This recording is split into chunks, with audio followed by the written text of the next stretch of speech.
Lots of great things happening for the community. This is so much fun. And as we take a look, our players, we're underway. Ikaika and Nathan, are both preparing as they start to draw and get ready for their altars. Now, Ikaika, I'll tell you, he is from Orlando. He did very well in the last event. He played. I believe this is the same color pairing he played last time. I'll have to double check to confirm that. But great player, great person. We had a chance to interview him, have a bit of a talk with him. Awesome dude. And one of the things that I really found very compelling about Ikaika is that he's actually part of his own. Like when I called it a team, he actually pushed back on me. He goes, "It's not a team. It's a group of 30 people. They're a community. They're like a community group that their job is to help each other get better." But they kind of shied away from the term team and they lean towards the phrase community. And I thought that was exciting stuff. I actually really like that. I think team sometimes has this this implication that you're on or you're off. You're a member of the team or not a member of the team. It has this closed feeling. Yes. And when you voice it as that, a community of people looking to help each other grow, it feels very open. And you can come in, you can be a part of it, or you don't have to be at different times, depending what's going on in your life. So I like that. Yeah, I found that was very refreshing to hear as well. And take a look, my friends. Woof, woof. The dogs are here. There are some dogs in this deck. Although I'm going to spoil the end a little bit here. It's not Sherna dogs. Really? Yeah. It's just dogs and dogs. It's dogs and things. Dogs and things and other stuff. Interesting. Really excited to see this work. Okay. And so on the other side here, I haven't looked at this list, but it looks very traditional. Absolutely, See how this goes. This altar is exactly what you expect from this color pairing as well. I mean, to your point, it looks very much what you would expect from Emerald Steel. So far, so good. I cannot wait to see this matchup. This is going to be challenging. So I think one of the things in this matchup, Ikaika, obviously game plan of any green steel deck is to force your opponent into top deck mode as soon as you possibly can, perhaps getting your card draw engine online to give you that fuel into the mid game. This is an interesting matchup because, on the other side of the board, Nathan's game plan, potentially, especially if he's on the play, is to dump as much of his hand as possible on the board as early as possible and to force Ikaika into control. There's so many 1-drops and 2-drops here with high lore that you can really get a lot on the board as fast as possible. And doing that, especially when, the steel deck isn't running Grab Your Swords, which nobody does really anymore. It can be tough for Ikaika to clean up unless you get an Ursula to stick. But one of the problems for Nathan in this matchup is Ikaika has kind of some must-answer cards in here in these green steel decks. You have Ursula Deceiver of All sometimes. You also have Diablo, which requires an answer. And there's not a ton of control. You do have Cloud Kicker and other cards that can bounce, but there's really not a lot of direct removal. And so if Ikaika manages to get one of those tools to stick, could run away with his game. So this will be interesting. Yeah, I mean, to that point, Nathan's goal here is to run as fast as he can to the finish line. And so when we think about the control elements, control decks and things that lean towards like a mid game approach or like a mid range type deck, they have some of these elements of being able to stop things, and they anticipate going a little bit further. With pretty much, I don't want to say every, but with most decks that run an aggressive strategy, similar to, I guess we're calling this pups and dogs rather than Churna dogs, it doesn't want the game to go long. It wants this game to end by ink 4, by ink 5 if it can, and it can. Boy, oh boy, can it do it! The longer the game goes, the more of a disadvantage Nathan is at. And so, when you think about control, we don't want to slow the game down. We need to get to 20 lore. Period. Oof. And what? Oh, okay. Wow. Okay. So, great points, and we're seeing Nathan do that here, dropping a bunch of characters on the board. That Piglet's going to be turned on, but here we have not an ideal opening hand at all. You could see a really rough opening game, and you can see one of the things that Ikaika's going for is that shift line, because it's the only thing you do on turn 2, but that shift line beast is available, which would be really tough for Nathan to answer. On the other hand, there's several songs here to pick. Nate, when I saw that first, Let the Storm Rage On come down, I was like, oh man, he's going to pick it. It's great. But there's another one. Yes. And so now we do have some combos set up on Ikaika's side of the board where we can shift the beast. We can then sing to do a little bit of removal. And Ikaika is going to be able to establish a pretty big threat over there. So Nathan is thinking, again, how do I race, as fast as possible now, and go as wide as possible? Yeah. Because there's an avenue for Nathan to close this out very fast. But Ikaika is going to manage to establish that big presence on the board and do a little bit of removal here. Yeah, tools are now getting online. Oh yeah, and it's crazy to see this Here we go. So we're starting to pluck away. So Piglet, Poo Piglet, gone. The largest amount of lore generating on the table, no longer here. Nathan loves that card. Was able to get it off once, but we do see that Nathan's kind of slowing down. Like we've got 4 cards in hand. He can get to a point where he's just emptying his hand if he really wants to, but that may not be the play here, and we got to be careful with that. Let's see, because we do know we got that song coming. We know we've got ways to like deal with characters on the board. We've got to figure out how we can turn this and leverage this into a victory. Yeah, this is. I mean, what an interesting opening here. Not an ideal opening hand for Ikaika, but the power of that, morph shift line into the removal to blunt Nathan's momentum is pretty big. So if you don't get your ideal opening, having something else is big. So here another Ursula comes down. We're going to pick that Bruno. There you go. Send it off to the discard pile, and that feels, again, those 2 Ursulas feel particularly impactful. Very, very strong right now. Yeah, the fact that we were able to get 2 Ursulas off, both of them being able to hit a target. The name of the game here, the name of this game, and the name of any trading of any card game rather, is to get value from the cards that you play. If you're going to spend resources in this game, of course, it is ink. If we're going to spend ink, the more value you can get from the ink that you spend, and if you do it better than your opponent, you get more value from the ink than your opponent does. Generally speaking, you win the game. That's what we're doing here. And we've gotten huge value. 2 Ursulas, 2 songs plucked. We're bringing Ikaika down to some key cards. Those cards are still pretty scary. We do see he's got some ways to continue to draw. He just drew Hypnotize, which if we can get Prince John down, it means more draw for him. So we're working through that strategy. Can Ikaika find the end of this game for himself as a victor?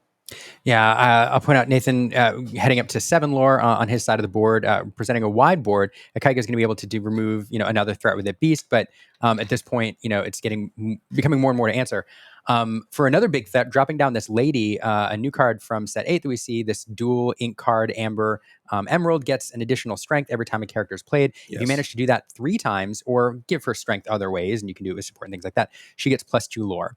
And in a deck that runs a ton of 1-drops and 2-drops, or cards that are 2-drops that become 1-drops in the right conditions. Right, exactly.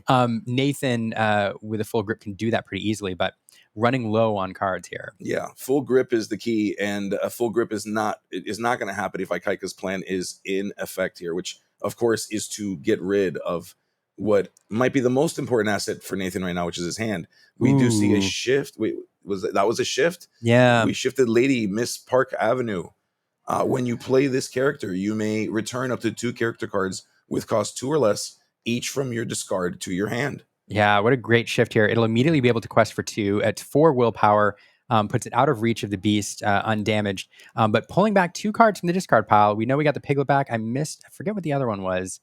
Rapunzel. Rapunzel. Yeah. What's currently in hand is Rapunzel and the it's one of the new characters from Lady and the Tramp from this set. I missed. What else came out of the discard? I know we had the Piglet there. Did we have anything else, or did we just get the Piglet back? I think it was just the one. The one Piglet. Yeah, it was just the one. Yeah, chat will let us know. Chat always knows. Chat always has our back. Chat always knows. But yeah, definitely getting back a card there. So limited card draw on these colors. In a deck that wants to go fast, you can run out of cards very quickly. Mm-hmm. You're relying in this color pair oftentimes on getting a well-timed Rapunzel to refill your hand. But when you can recur cards out of your discard pile, it almost acts as a second hand. It acts as card draw in a way. And this lady represents a new card that can do just that. So fun little shift there. Yeah, certainly. Yeah, why not quest the lady? I don't know. Great question. But for sure, maybe there seems to be a plan. Yes. And Ikaika with more cards in hand right now, looking at Diablos as we play a chip. We've seen this card a couple times. The chip, great card, 3/2. When you play this character, chosen opposing character chooses and discards a card. Great card, fits in the strategy, obviously, of a discard deck. That's what we're here to do. And it presents a character on the board. Yes. Yep. So we're going to see, this is exactly why you don't quest the lady there. Now, you could get away, you could cheat out a free quest and get that too. But on the offhand, Ikaika has some damage cards in hand, some removal, like with the Storm Rage on that'll finish off the lady. In theory, keeping lady up allows you to hit a Rapunzel. On the other hand, If Ikaika does not challenge with the beast, doesn't present that as a target, you kind of have lost quest opportunity. So Yeah, there's that back and forth game being played. But I think that's the calculation here: is protect the lady so that you can use the Rapunzel. Of course, when your opponent plays a Diablo and they know that you have the Rapunzel, now they can play around it. absolutely. And so that's the challenge here. So The now, of course, Ikaika having that information, Nathan's questing the lady because it's the surprise is gone. Yeah, yeah. There is no surprise at this point. If Ikaika is gonna work through it, it may be necessary. Oh, and what did we just? We put It's down Sven. Sven. We love Sven. Yes, when you play this character, you may ready chosen character. They can't quest or challenge for the rest of this turn. So being able to quest with the lady, readying it, keeping it safe. Well, safer. Let's Safer. safer because Bruno's still a factor here, but it is safer than it might be if it was turned sideways. Yeah, what a fantastic play here. What a fantastic card in this deck. And when you're trying to go fast, you can protect your high lore characters, help you close out the game. So now Nathan, even if Ikaika manages to remove all of the exerted characters through questing, is presenting 4 lore and ready characters. But let's not forget that Pegasus there is sitting with evasive. So unless you can shift a Diablo or find some damage-based removal, you can't challenge those down. So game on the board with the evasive and the 2 ready characters. Yes, absolutely. Yeah, Pegasus a great inclusion in this deck. Some decks and some decks that we've seen on stream have very easy answers for this.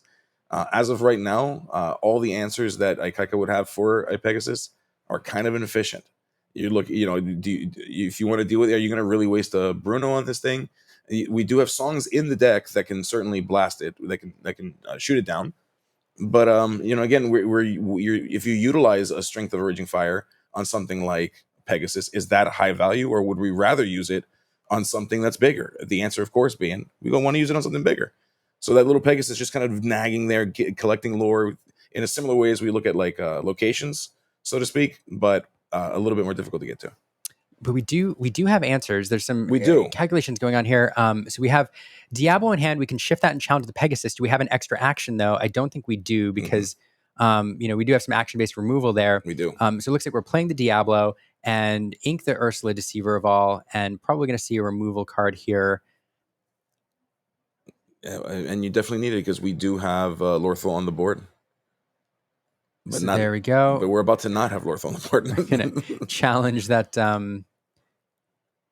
Banish the lady with the Strength of Raging Fire. Yep. And getting that 4th character down was important for that line. Ooh, Chip coming in, doing some challenging. Ursula. So we still have game on board. No, we don't. No, it's not 4. Okay, so here we go. There's some other lines there. I'm really, really interested. I got to look that turn back. There were so many options that we had with the shift available because I think we kept a Bruno in hand, if I'm right. So there were some other lines there, but this certainly protects game this turn and buys another turn for Ikaika. It does buy another turn if Nathan opts to. So much. That was Bruno. One of the things you needed. Yeah. You know how we stopped talking about Bruno? There he is. Card pile. He's back, and fascinating. Possibly one of the reasons you keep that because you could have sang it. There's other things you could have done, but looking to pair that with the Prince John to give yourself some gas later. But now picking that at the perfect time. Prince John is available, but nothing to pair with it. So that's tough. Yeah, tough understatement for sure. This is looking not so great. Ikaika is trying to prevent Nathan from crossing the finish line. The problem is you cannot be playing a strategy where you're constantly on the back foot. It's just a matter of time. One lore here, one lore there, and the game's over in just the turn of 1 to 2 characters.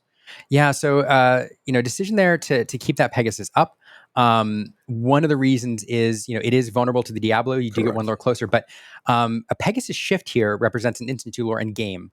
So if you draw into that Pegasus, you can close it out with 1 draw, which I think is one of the reasons Nathan decided to keep that up. Yeah. Questing here with the Ursula again, that puts you at 18. You are 1 Pegasus shift away. And is that how many damage on beast there? Is that that it looks is that just 1? It's a little bit hard. It's hard to tell on that dice. They're not using the dice that we have there, unfortunately, so it's hard to tell. I forget. Chat, tell us how much damage is on that beast, because Go-Go top deck is the other way you close out this game, and there is currently that cards sitting there. So we are going to get rid of the Oh, just in time. And Says that'll goodbye. draw a card from the Prince John. So now Nathan here just hoping to top deck the right answer.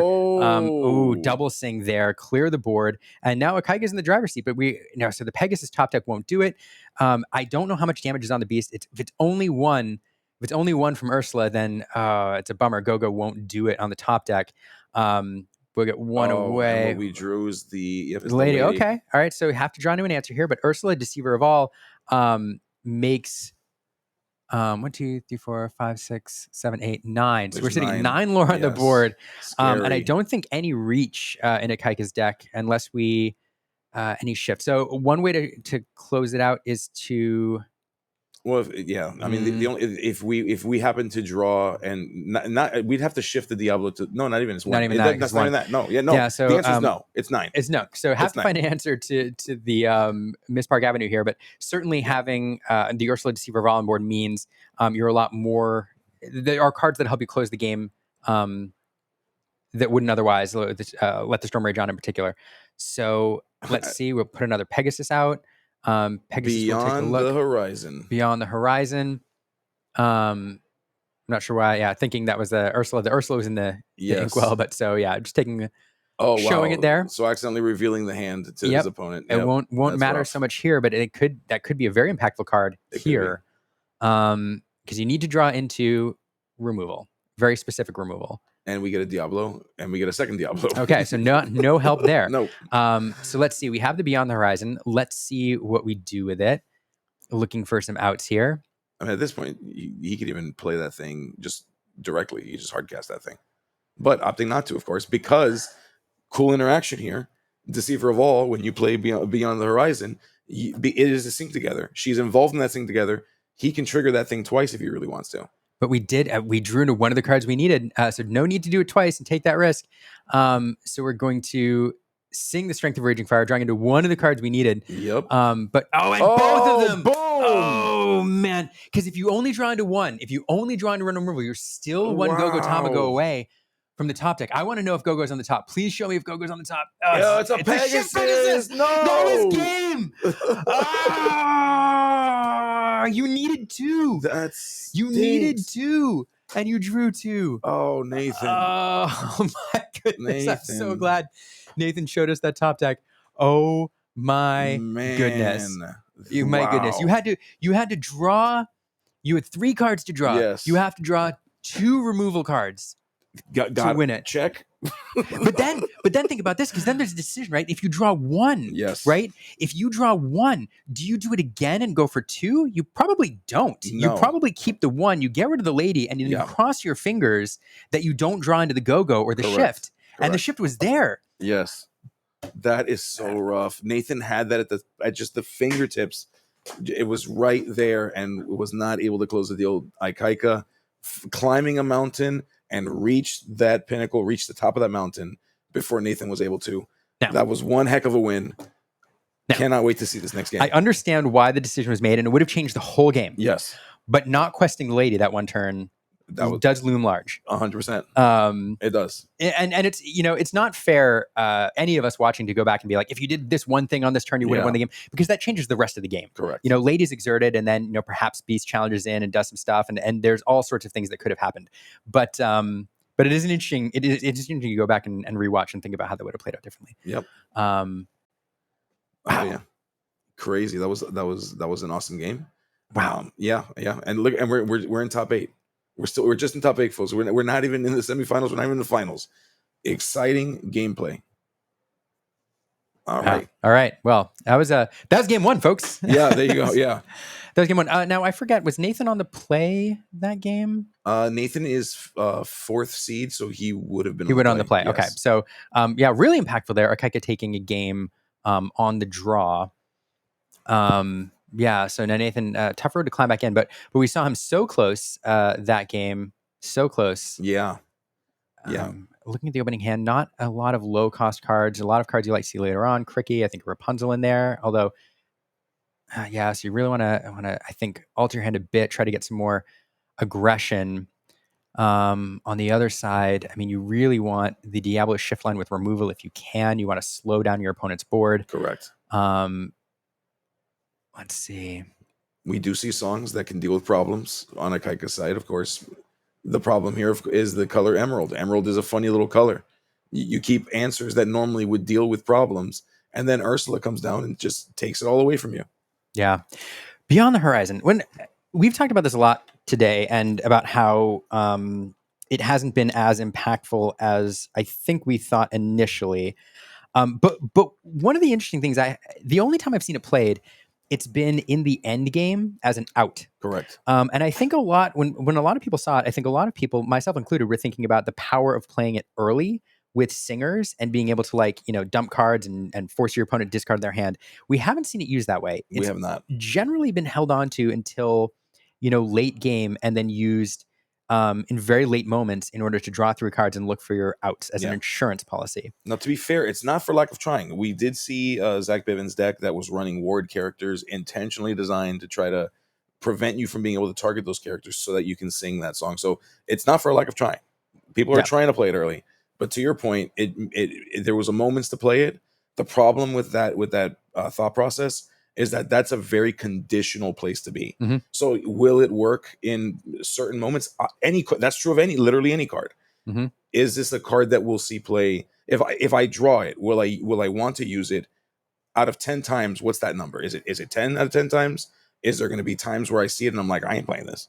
And so there's that question too. Like, how frequently will you want to use it? Will that circumstance present itself where it makes sense? Yeah. Yeah, I think that's exactly right. Interesting. Somebody in the chat asked, "Is this Dogs or discard that Nathan's playing?" And the answer is neither. Actually, you can't call it Dogs without one of its namesake cards, and I'll let you guess which one that is. Yeah, kind of a big Cherna deal. part. So it's actually neither. But it is a dogs version. It is not the discard version. It's pups and dogs. Pups and dogs. I'm calling it pups and dogs. Pups and dogs. Crickets and dogs. There you go. Cricket dog. Dog it. We'll workshop that. Yeah, okay? we'll workshop. Yeah. Oh dear. All right, but what a fun matchup. On the other side, all right. So we do open a Daisy, and we also I do see the Ursula there for turn 2, which is kind of what you want to play when you're worried about that Let the Storm Rage On opening. Yep. So this is potentially the ideal, or very close to an ideal, first couple turns here for Nathan. Let's see how Ikaika responds. Yeah, interestingly enough, when you have a song in your hand, when you're going up against Emerald, you either want, if you're going to have one, it's ink. But if you're going to have more than one, then you hope that you can try to push through something that makes sense. We're going to find out. I saw bits and pieces. We can't see bits and pieces of Ikaika's hand. We're about to get...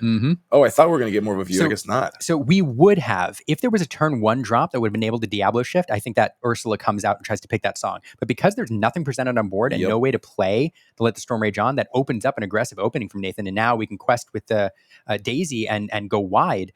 So that not playing the 1 drop changes the calculus for Nathan. It certainly does. And it really opens up the ability for Nathan to just run away with this game. There is that Ursula.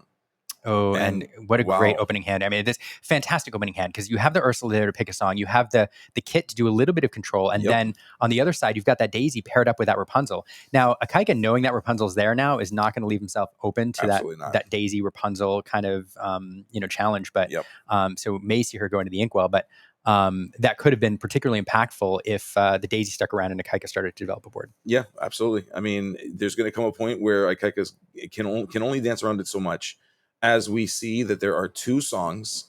What a rough opener, though. Yeah, it is a rough. What a rough opening hand. A lot. Yeah, I mean, we do see the Diablos. It's a lot of mid to top end. Ikaika's in a spot where he's like, if I can get past this hump, if I can just get past this 3 turn slump, boy, oh boy, are you in trouble, Nathan. Right. But that's not where we are right now. Right now, we need to create opportunities and moments to slow Nathan down so that we can get to that point, so that we can play that Diablo, play the Muses, and to start to take control of the board. Plenty of targets for Muses, plenty of targets to be able to choose from. And whiffing on the Daisy. That Nathan likes to see that. Ooh, We did draw into an Ursula, though. I mean, this is a card that doesn't do terribly a lot for you in terms of board state, in terms of power, but it does set up some very powerful swingy plays if you draw into some more removal, and or you do have Strength of Raging Fire as well. yeah. So probably going to establish that.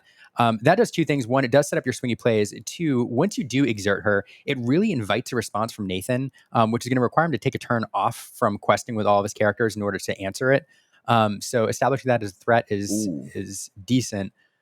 Oh, we drew into the second a second Rapunzel. Rapunzel. Okay, so now you ink one. Yep. Your opponent thinks you've inked the first. And gonna send that Ursula right back with that Of kit. course we are. My goodness, this is an opening. Let's see. What are we about to reveal? We reveal the card titled Oh, "Not a Hidden Character." Cove, another miss. I mean, not a card that's gonna be super impactful now anyway, but yeah, send it back. And we drew up Pete, which Yeah, wonderful card. No target for it. And again, a card that we may see going to the Inkwell here. Just certainly. not drawing into No. anything that he needs. And the thing about the Daisy, it's the thing in this case, the Hidden Cove not as impactful. When we think about what makes Daisy Duck quote unquote a fair card is the fact that you're supposed to net a benefit for your opponent, and that could have been ink. That could have been an opportunity to ink a card that allows Ikaika to keep the rest of his hand together. So still a disadvantage in that regard. Still rough to see. Again, we talk about value, a value added for what you're paying for in terms of ink. And Ikaika's not getting that with this Daisy Duck right now. This Daisy Duck does not like Ikaika. No, but we establish the muses that allow us to do a little bit of control here, bounce a couple things back, potentially one or Yeah. two, depending on how we draw. So not an awful card to get established, but No. now, unfortunately, Nathan, 1, 2, 3, 4, 5, 6 lore, going to go up to 17 this turn. Ouch. And as Rapunzel goes to the Inkwell, we're going to Oh, bounce the Ursula. So rough. Yeah, Kit is so good in this matchup. It's so, like most of the things that Ikaika's using, smaller strength characters. The Kit, there's a lot of great opportunities to use it on characters like Diablo. I mean, yeah, it's a fantastic card in this matchup.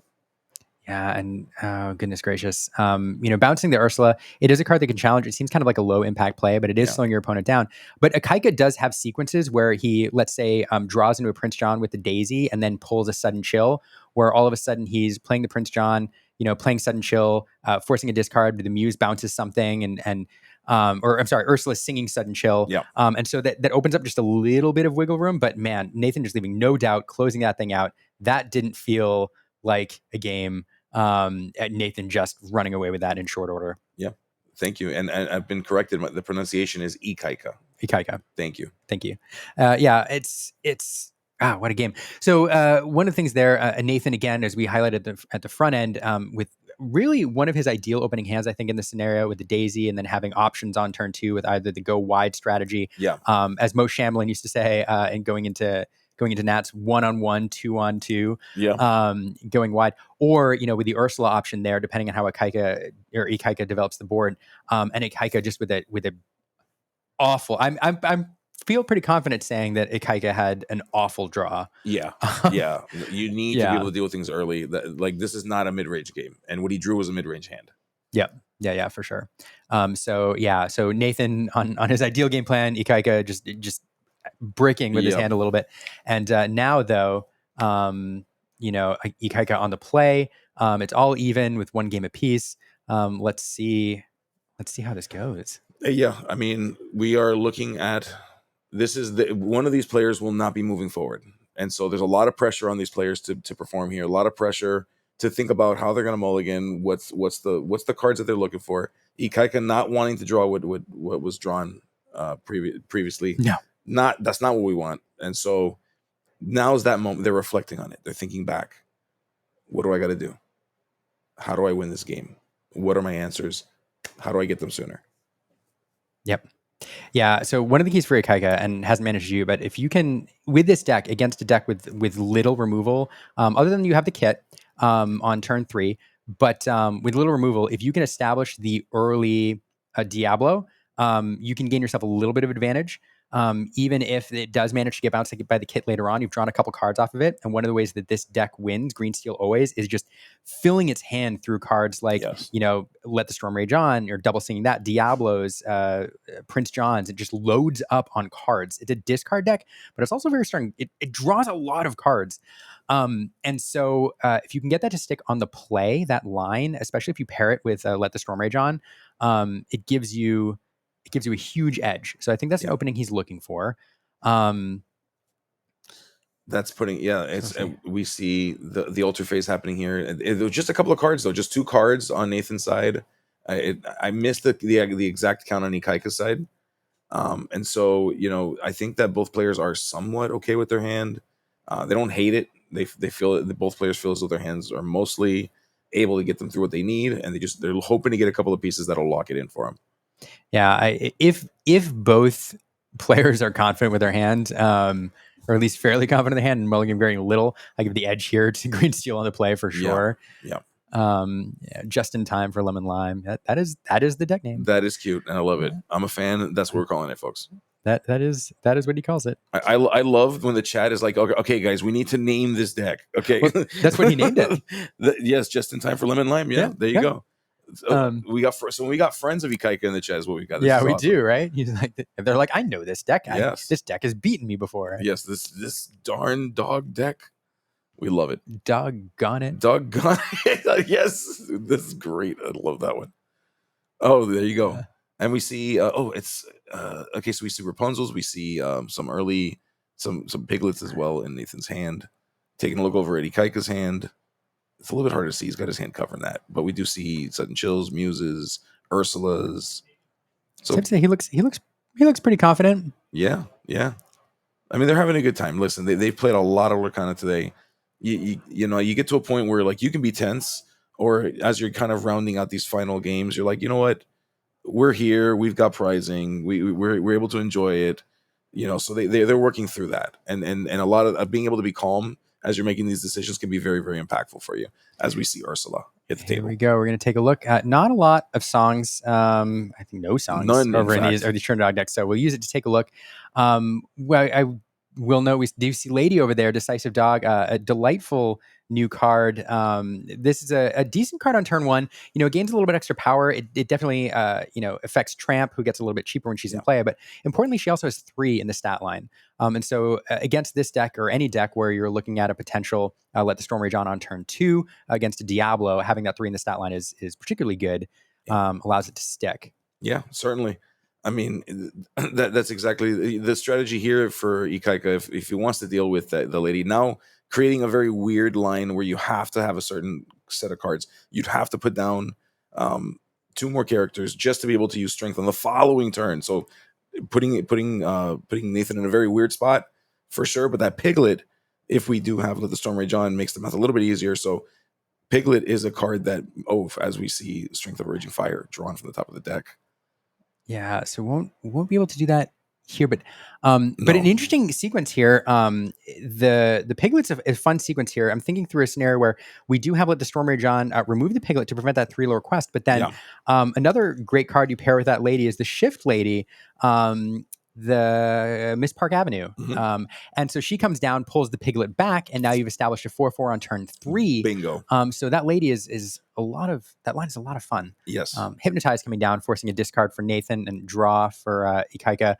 Kind of with this here, seeing the Ursula there, knowing it's not going to be impactful on Nathan's hand, and then into the Hypnotize, lets me know that Ikaika does not, again, have his ideal hand and is kind of looking for answers. So Nathan perhaps smelling an avenue here to victory. Oh, you did it again. You did it again. If Miss Arc Avenue comes down, I'm going to call it Savant. But so normally you'd like to do that, but instead here of the Shift, if you establish another character, perhaps with that Cloud Kicker bouncing the Ursula back, now you're questing for 3 with Piglet. It just kind of feels wide open right now. It really does. I mean, that Piglet, of course, is quite the menace. It is very small in size, small in stature, easy to deal with, but even one time getting value from that Piglet is a problem for Ikaika. That represents a significant percentage of the lore that's necessary as we put down the Tramp. There's the Tramp, of course, getting a little bit cheaper with that lady in play. The 2 of them like to run together. So Tramp for 1. Will we have another? We don't. We won't play anything else. We'll pass back over just enough characters to turn on that piglet, but that will be a quest for 4. And yeah, now back over to Ikaika for a response. Yeah, and the responses need to come sooner than later. We are looking at a potential of 5 lore every turn that this piglet is unaddressed. So Ikaika needs to deal with these problems because this game ends way sooner as we ink a Pluto and play a Get the muses. Now, one way to get back into it is to get the muses on board. There it is, singing that Ursula. There you now, go. we talked about this sequence last game where we bounced an Ursula. It seemed kind of innocuous, but this exact sequence, or something very like it, is something we had in mind where you establish something that bounces and the Ursula sings the sudden chill, forcing a discard, and then we will send a card back. Most likely it'll be the High Lord Piglet, although if you're afraid of that shift from Lady, you could do that too, because at this point, Lady, if she shifts and comes into play, you pull back the Kid Cloud Kicker Yes. and another card. But the High Lord Piglet being the value here, I think that's the right call, sending it back. That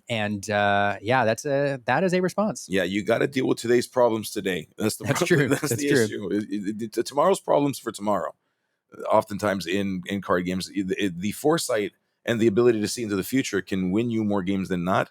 But the reality is, today's problems are today's problems. As we see, just we're turning ink sideways, and we do there's shift. the Miss Park Avenue. We there's do that line, shift. and it's going to shift. It's going to challenge. She's going to come into play and pull back 2 characters with cost 2 or less. So I got the stat line wrong. For some reason, I thought it was a stat line 2 or less because that's what we usually see from like Perdita and stuff. But this is cost 2 or less. Cost 2 or less, yes. So it's my bad there. So the kid is not a viable target for that. Oof. Okay. Unfortunately. Yeah, kid costing 3, but would have been a fun pull. Yeah, and that's an interesting line of effect because instinctively when you're forced to send characters into your discard pile, instinctively you want to send those larger cost characters because you think about when you can play them, when you can't play them. There may be some lines where it makes sense to throw away those 2 cost characters early on if you've got enough of them to still be able to not miss playing on curve, so that you can benefit from that later on. I mean, we'd have to go back and look at the specific cards in hand at the time to really analyze that. Perdita cost as well. Yeah, we're confused that because the puppies are cost 2, and they always pair with the puppies. So perfect cost 2 strength. Yeah, that's good. So yeah, great shift there. Where are we at 8? I get distracted by puppy shenanigans. They're all cute. They're so cute. Chip coming down, forcing another discard. And so Nathan's still well ahead in lore, still in the driver's seat, but starting to feel a little bit more, dangerous now with Ikaika having established the muses. The oxygen's a little bit light here. Our hand is slowly getting to a point where we need to think about how do we stretch this out over the course of the next few turns. How do I start to see more of these cards? That oxygen. Oh, and Go-Go is something you don't want to generally play without characters on damage. You're putting it down now tells you are just trying to establish a board state, and you're trying to make sure you've got characters, particularly Go-Go, that has evasive, something to have answers for things in the future. She absolutely has evasive, forcing Ikaika to have answers every single turn. Draws into one of them. Let the Storm Rage on there. It's a card that we can sing. It can remove something, and then again we're bouncing some of the muses. So a fantastic top deck to deal with this board state. And all of a sudden, it's feeling like Ikaika's finding card after card that he needs to get back in this game. Yeah, I'm sensing a shift here. I am too, and we do have it looks like Beyond the Horizon in hand. That can create some problems as well if we can effectively get that off, because with muses on the table, we get to do the effect of Beyond the Horizon, plus we get to take a character off the board. So more songs equals more characters that are not on the table to do things with. Oh, so let's see. I think we're going to see that song sung. There it is. Let the Storm Rage on. So we're going to choose Lady, do 2 damage there. And this does draw a card. Afford a draw. Yep, a card draw. Important here. The muses will. Yep, choosing to bring back the Go-Go. All right. Ikaika's still thinking through. Very measured here. This is game 3. We have plenty of time. Oh, and we have some more removal. And this is going to do it because the Muse is choosing Tramp. And there it is. The power of the Muses. Nathan, so good. Definitely not finding them amusing, managing to take out his entire board with those couple songs. So Ooh, what a frustrating turn of events for Nathan. Yeah, the Muses are known for singing beautiful songs, but sometimes they just sing the most annoying song in the world, and that, of course, is things like "Strength of a Raging Fire," and then that screeching voice of theirs sending people back to the hand. Mm-hmm. Oh my goodness. Nathan is not happy. You can see it. You can see in the body language, kind of slumped, hand in the face, just thinking through and finding it harder to come through with play lines that feels effective or efficient. It's tough. It's a tough spot to be in, but you have to stay focused. You have to stay positive. You have to think through those lines and not let your current board state or the fact that you had control and now you don't. These things can kind of get in your head and put you in a position where you kind of give up before the game's even done. And I do appreciate seeing Nathan fighting through that, keeping the board state, making sure that we are still presenting answers that Ikaika cannot jump from. Nathan, of course, sitting with 11 lore. The game is nowhere near over. Just 2 characters on Ikaika's side, 1 character on Nathan's side. Can either of them figure this out? Who's going to figure it out? Who's going to cross the finish line? That's why we're here. That's why we're watching this, ultimately. It's definitely fun game. And so Nathan trying to play around the Muses, dropping a character that is not choosable by them at the moment. Miss Park Avenue, also drawing a card back from the Inkwell. So another card that should stick around, allow him to quest for 2. And this is going to be a game of just squeezing out, 2, 1, maybe 3 lure a turn, and forcing Ikaika to answer every single turn. But it's easier to answer when you're getting 2 cards a turn. Establishing this beast here is going to be it's going to be so impactful. Yes. This, in order to win, Ikaika has to keep drawing into removal cards, or cards that will trigger the Muses, has to keep fueling it. There's a sequence here, or a board state where a state where he keeps drawing into, characters that are not super impactful. Mm-hmm. But drawing 2 with beast is super helpful. Of course, we do have 2 Beyond the Horizons in hand. So what's better than 1? I mean, not 2 actually in this scenario. Yeah, another great card to play here. This is 3, so it's also not choosable by the Muses. 3 in the stat line for strength, rather. Evasive and with 2 lore, so it has to be answered by targeted removal. Ikaika, of course, as we mentioned, not having any, but he does have an insurance policy there with Beyond the Horizon. So certainly, yeah.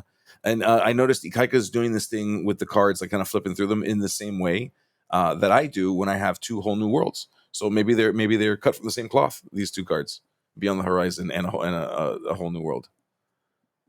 That's fine. Yeah, probably. you do this thing where you're like, oh, I got 2 of these. Yep, they're the same. They're the same card. Which one am I going to play? Yeah. I don't know. Choose it randomly. So yeah, Nathan managed to quest there for 2, and again, it does feel like Ikaika's got a solid hold on this game with the board state, but Nathan definitely can win this. Has to, if he keeps drawing into cards like that, instead of like 1 cost Pegasus that are susceptible to Muses, like he definitely has a way to close this out. But let's see here. Oof. There's a couple different ways we can go. Kind of in the tank. It looks like we're deciding on an ink here.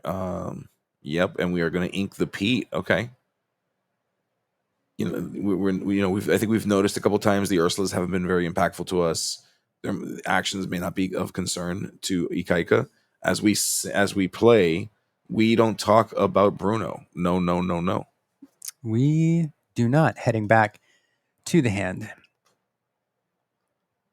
All right.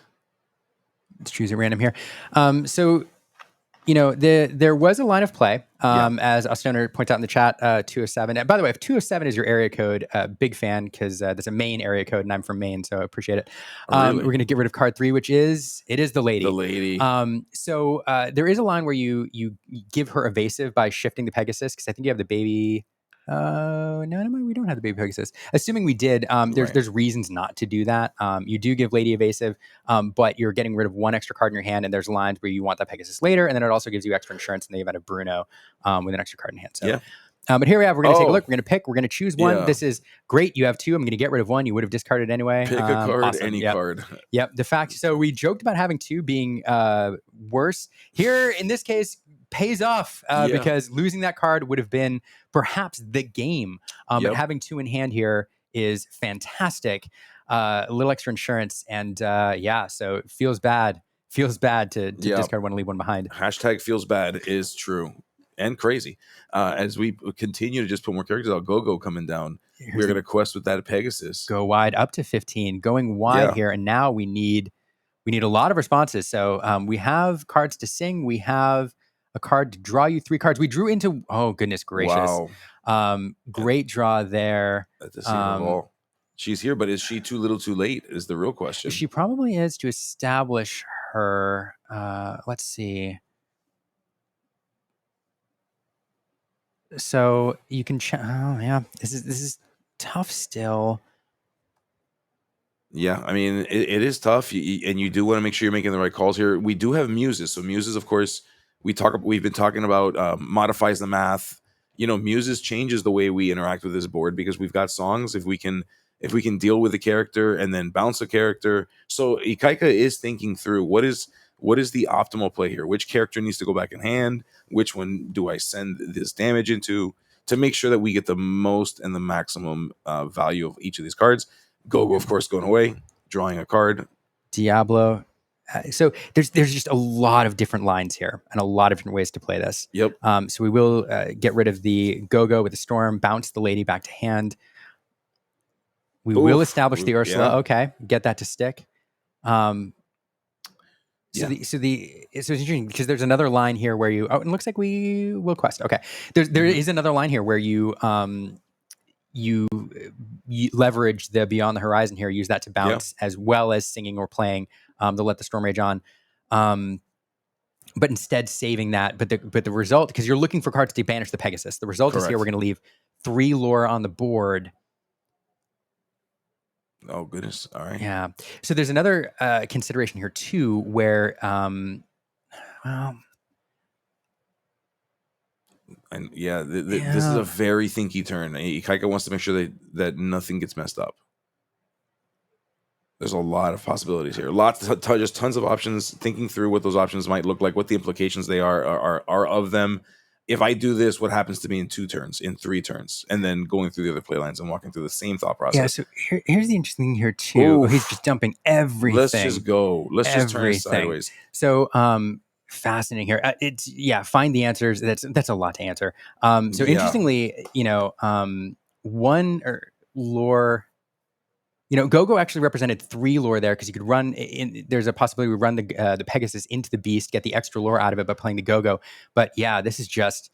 What do you do about this? Now, you have cards to deal with. You can sing Beyond the Horizon. You can bounce them with the muses, and you can double sing with Ursula. So there is a possibility here. If you do it right, you can actually pull this off. Sending Bruno back, we're going to discard the Bruno. That's going to trigger the muses. We're going to send something back to hand. Oof. I don't think you want to send the Gogo if you can avoid it. You'd like to remove her a different way. So the lady goes back to hand. Okay, so now we're down to 3. We're doing okay here because we do have Beyond the Horizon and we have a double singer with Ursula. One of the questions is, do you sing? Well, I think you have to sing with Ursula at this point. I mean, I agree. I think we need to start dealing with these problems because Ursula represents a double sing of a removal option that you get. So ideally, you want Ursula to sing twice. Yes. So you can hard play the Beyond the Horizon and then leave Ursula up. To double sing removal that you get. There's another option where you use it to cycle double sing Beyond the Horizon twice, and it also lets you muses twice as well. So you get a few more abilities to control that board. Yeah, and you bounce everything with the muses. That's right. The muses change the calculation. You just bounce everything with the muses anyway. Yeah. So there you go. I mean, that's the answer. Double sing what you have, bounce everything back, and then just what a swing. The muses are such a good card. Rough. It like since it was released, since that card came out, it has really changed the way Emerald is played, really changed the way we think about it as we reveal and play by double singing. Well, potentially. We'll see what we get. Yeah, let's not speak for but look, Ikaika we drew into 3 songs. Yes, we did. You drew into 3 songs.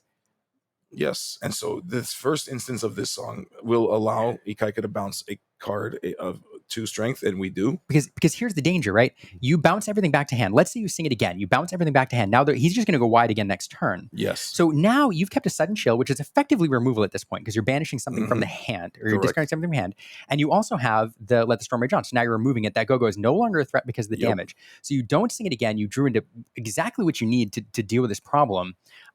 We also have Hypnotize, so we're just gonna crush your hand here. Yikes! One card left, And I do believe, is that essential I see in Ikaika's hand? Yes, it is. It is, in fact. So we effectively banished those characters. We didn't do it literally, but we did it Effectively, yeah. Oof. Ouch. What a comeback. What a swing. Yep, Nathan nonchalantly putting the card down, kind of recognizing the very poor spot he finds himself in. Not the end of the game. Nope. That but beast just drawing 2 cards every turn, though, is rough. Prince So we give him John. Prince John. Is there another discard to draw more cards? Oh, there's the Yes, Bruno. there is. Of course there Oh, is. goodness gracious. I just Yep. threw up in my mouth a little bit. Getting rid of the lady, drawing a card. Still routes back in this. I don't think we have game on board 1, 2, 3, 4, 5, No. 6, 7. So we don't. Almost. If we drop a 2 lore character, it requires a response. It Yes. is not. It's a just in time, which you can't pair with anything here. No, that is rough. the worst. That is the worst possible card That is he so could have rough. drawn in that scenario. Just in Nathan. time, coming way too late for it to have an impact on this game. Nathan. I'm sorry, buddy. That was rough. As they're talking it over, it looks like they might be having a conversation with the judge. So we'll take a look there. Yeah, I'm interested in the chat here. I have to go back and do the math because I saw the extra lore from the go-go, right? You run the Pegasus in, you do 3 damage to the beast, and you get yourself, an extra lore out of the Pegasus instead of the 2. I think that still puts you at 19. So I would have had to double check the math there because people talking about lethal or game. I saw the 19. I'd have to go back and double check where he missed the other one. Yeah. Yeah. What is the line? Tramp makes Ursula into 3 damage. Yeah. Oh, okay. Yeah. Yep. Yeah. Okay. Yeah. Yep. That go. Could have done it. But wow, what? I mean, this is what you want from the top 8 of a major event, right? Yeah. We got to see each deck do what it wants to do, and some really, really high level play in that last game, game 3. Yep. For a long time, could have gone either way. If we're right, and the chat's right, there was a line where Nathan could have taken, and you missed the line, and sometimes that's it. But the muses showing how brutal they can be when paired, especially with Ursula Deceiver of All managing to double sing things. And if there's one weakness that a deck with wide low strength characters has, which is I think way more than 50% of this deck. I don't know. There's only like 16 cards or fewer that have greater than 1 strength. It's the muses which just send all the low cost characters back. So wow. So let's my dream may be coming true. Look who made it through and beat their Amber Steel matchup. Are you saying that there's a match coming up with no steel in it? Yes. That's amazing. I know. And you are going to get an opportunity to see that with Skinner. So I'm actually I'll be watching it too, but I'm going to be watching it. I'll probably be watching it with Aaron by the bar over there by the TV. So I'm going to be glued to the television watching this match. This is turning out to be crazy. We have a mirror match on the other side. Mark Miller, as we know, great dude, going up against Ikaika. It is very, very likely. I can't imagine a scenario in which we would not be streaming that bracket game. I think so too. I think it has to be. To watch let's not pretend green steel mirror. Right. So we won't do that to you. Certainly. And it's going to be exciting. It's going to be fun. The question becomes now is who is going to face that green steel matchup, whether it's Mark, whether it's Ikaika, that they'll determine that coming up in this next round. But who moves forward between Tiago and Dylan in order to close this? Dylan, of course, being Dylan Crowley. We saw his matchup earlier today. He was actually on stream earlier, very effectively running that Ruby Amethyst deck, which we love to see it. We know it was representing a minority of decks. It was in the other category. Yeah, very few here. Crazy talk. Ruby Amethyst, folks, in the minority of the decks. Yeah, I'm gonna look up how many there were. There were not many. It wasn't. Yeah, it was like it was definitely less than 6 because the even at like the 8% range of the decks, it was like 6 of them. So it had to have been like 3, maybe 4. We'll figure that out in a moment. But I'm stoked to see this because I am biased. I am a human being after all, and human beings, they have feelings and emotions. We do. and most of my feelings are colored in purple and green. So Mine too. I kind of love it, and I love when it does well. I love mid-range decks, and it's the mid-rangest of mid-range decks, I think, in Lorcana. So yeah, sort sheet columns A to Z. I need to find out this answer. I don't know why. well, while you're doing that, I have some lore for you that's coming through in the chat. I believe this to be true. It's Sierra. She says, "I love my husband." Her husband's Mark Miller, by the way. I love my husband. I love your husband too. She says, "But for the love of everything, no mirror match stream handle it." Well, there we my go. heart can't handle I mean, it. how that I feel like that request is. Yeah, how do you we have to not honor that? request? That's so messed I up know. not to honor that request. So Ruby Amethyst 6 in the field. 6 in the field, so just below. Like it wasn't like it was just below the rest of the fifth deck. Mm-hmm. Okay, I mean that makes more sense, but still, like this is a deck that we've seen operate in the majority for a long time since the beginning of this game's existence. Mm-hmm. I mean, if there's one club bigger than all the clubs, all the WhatsApps, all the group chats, it has to be the one that Kendall's in, right? It's gotta be. It's gotta be that one. That's right. It's like the OG club. In fact, fun fact, oh my goodness, I don't know what's going on over in the chat. There's people acting crazy right now. I don't know. We can't trust them. They're nuts. So fun fact, way back in the day at Rise of the Floodborn, the whole meta was Ruby Amethyst. Oh yeah. Literally the entire meta. Yeah. So that was a fun time. Oh, Madam Mim, maybe we won't miss you, but a lot of people are talking about missing you. Yeah, coming up in 3 months, so we'll see. I'm not sure I will. As much as I love playing her, I'm not sure I will. I tell you, leave Snake. Leave Snake. I'm okay with Snake. Good with that. Yeah, Snake's a good one. I will miss Fox, but give me a bounce. And, yeah. So. Golly, what a fun match! I'm still getting over that last match. That was intense. Yeah, my blood pressure has to lower. I'm kind of excited to see that.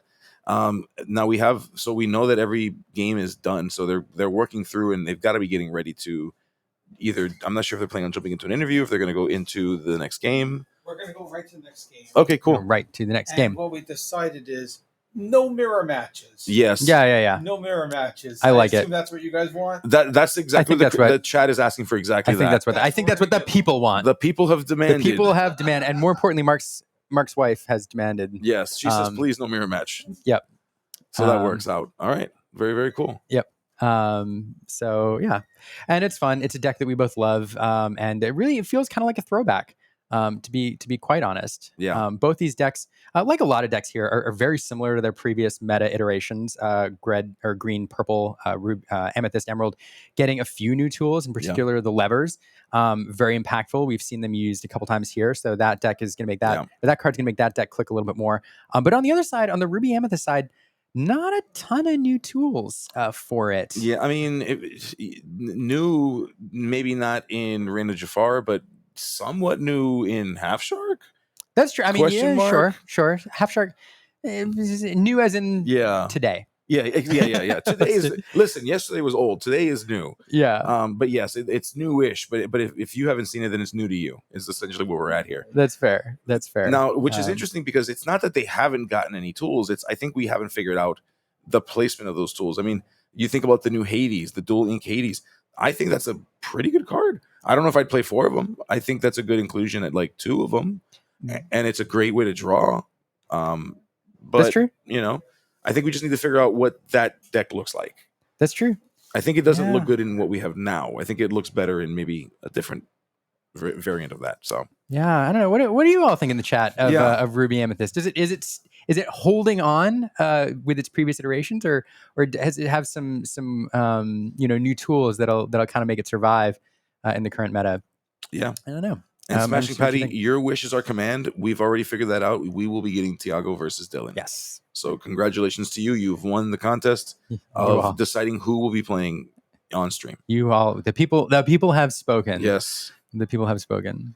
We do love it. That's one of our favorite things here at SSG is we want to make sure that the people get what they want to see.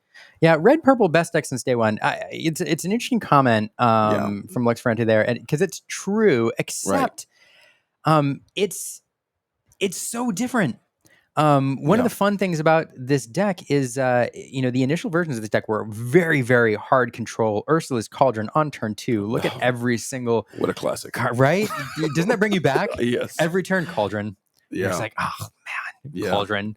Maui on turn 6, Yeah. Be Prepared on turn 7, Aladdin. and then Aladdin coming down, and then Maleficent, scorching you on turn 9. Oh. By the end of the game, your opponent's only inked 1 card every turn, but for some reason they have 20 cards in their inkwell and have cycled through their deck with Cauldron 3 times. Yikes. That was set 1, Ruby Amethyst. Set 2 is kind of similar, and now oftentimes it's an aggro deck. It goes aggressive, and then it has some great end game, finishers. For a while it was Queen's Castle, and now Maui Half Shark, and there's other things you can do. So it is fun to think about because it would be fun. Here's a good video idea. Okay. You all should do this on your podcast. Okay. Because I want to do it, but I don't have the time. Set 1 Ruby Amethyst versus current set Ruby Amethyst. Just to watch those two into each other. The new one would crush it. But what a fun dichotomy that would be. Yes. Like getting to watch. Oh my both. God. Yeah. And how much slower, because I remember the biggest complaint of the first chapter with Ruby Amethyst was how often those games went to time. Oh yeah. So that'll be so much fun to watch. I kind of want to see it. Yeah, you might need to give a handicap to the set 1 deck, Yeah. right? You get 5 Lord Yes, of we're Stars playing or golf something. here with Ruby Amethyst. We love it. Yeah. Have fun. Of course, Minnie Mouse Surfer was all the rage for a while, and then she surfed out of the meta after a while. So She did. but yeah, no, that's She probably would really hate Peter Pan. She probably wouldn't be a big 100%. fan. Yeah, that's not a thing she wants to deal with. Nope, not at all. Yeah. Paired with Fox and all that. But still no item removal in Ruby Amethyst, so Cauldron goes hard, is what I say. That's fair. Yeah, Cauldron every turn. Cauldron. Yep. Cauldron. Yeah. Cauldron on turn 2 is like the worst. A, because it just because. And then B, the game takes so much longer because every single turn you're just like I think 5 minutes were added to games just in people deciding which of their Cauldron cards. Which is the craziest thing. The craziest thing. Yeah, that's just so funny. I mean, we do with Ariel. How do we figure it out with Ariel? Ariel gets to see 4 cards. Steel Song players, they got their stuff together. They can look at the top 4. They look at a song. They know what they're plugging. Oh yeah, boom. What's going on, guys? Like, what was wrong with Cauldron? Why are we doing this? I don't know. Oh my goodness. The Candio says 5 minutes added is generously low. Yeah, that's probably, yeah. I said 5 per game, right. Not 5 per match, but I think you're right, Brennan. Yeah. I think it is. Let's call it an very average. Generous. Let's say an average of 5 minutes. Oh, that was so brutal. That was the worst part of seeing Cauldron, honestly. It's just like, this game just got so long. What a time to be alive. It is. What a time to be alive. And as we're waiting, just another huge shout out to SSG. Lots of people still outside hanging out, watching the games. People sticking around, enjoying Reign of Jafar. We thank you. I'd love to get a count, if I can, from production of our total viewership. That'd be fantastic. Yeah. So everybody count off from 1 to whenever we end in order. There you go.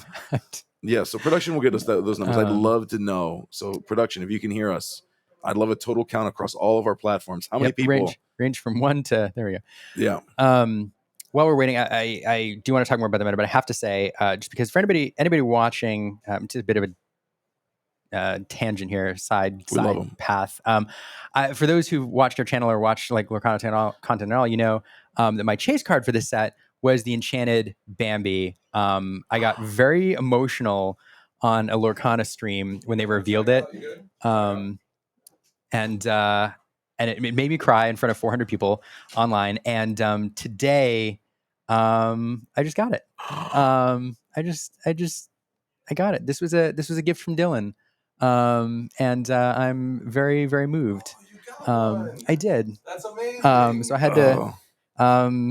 That's awesome. It's that is so awesome. It is one of the most beautiful Lorcana cards ever created. It really is. I love it. I'm so happy. I'm glad you got it. Thank you. Glad you got it. I can't believe, as this SSG and you all weren't great enough, Dylan, I'm like, hey, has anybody traded in a Bambi? And he's like, I got you. I was like, oh my goodness.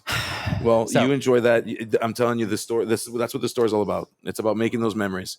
Speaking of memories, I'd like to be nothing but one. Would you like to join? I would like to. Because I need to go see. My wrong levers that I was. Yes, wrong lever. Pull the levers.